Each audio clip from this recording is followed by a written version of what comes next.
আসসালামু আলাইকুম। আজকে আবার একটা নতুন ব্লগ নিয়ে চলে এসেছি, যেটা অবভিয়াসলি খাবারের। তো যাই হোক, তো অনেক দিন থেকে ফ্রিজের মধ্যে কিছু রসগোল্লা অনেক দিন থেকে পড়েছিল। তো যাই হোক, পুরনো কিছু দিয়ে নতুন কিছু বানানোর চেষ্টা, আর কিছুই না। সিম্পলভাবে কোনো কিছু কোনো জায়গা থেকে দেখে, কোনো কিছু রেসিপি না, কোনো ইউটিউব দেখে না, কোনো কিছু চ্যানেল দেখে না, জাস্ট নিজেরই মন গড়া বানানো। দুধ একটু অল্প নিয়ে নিয়েছিলাম, সেটাকে অল্প একটু ফুটিয়ে নিয়ে তার মধ্যে রসগোল্লাটা একটু আমি হাতে ম্যাশ করে দিয়ে দিয়েছিলাম। 2 পিসের মতো আমি অল্প করেই বানিয়েছিলাম।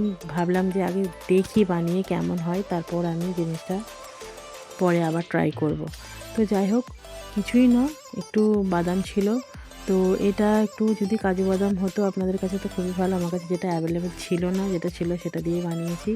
একটু রসটা শুকিয়ে গেলে এইভাবে শুকনো করে বানিয়ে পুরো খুবই সুন্দর একটা সন্দেশের মতো, মিল্ককেকের মতো টেক্সচার এসেছিলো। ভালো হয়েছিল খেতে, খুব টেস্টি হয়েছিল।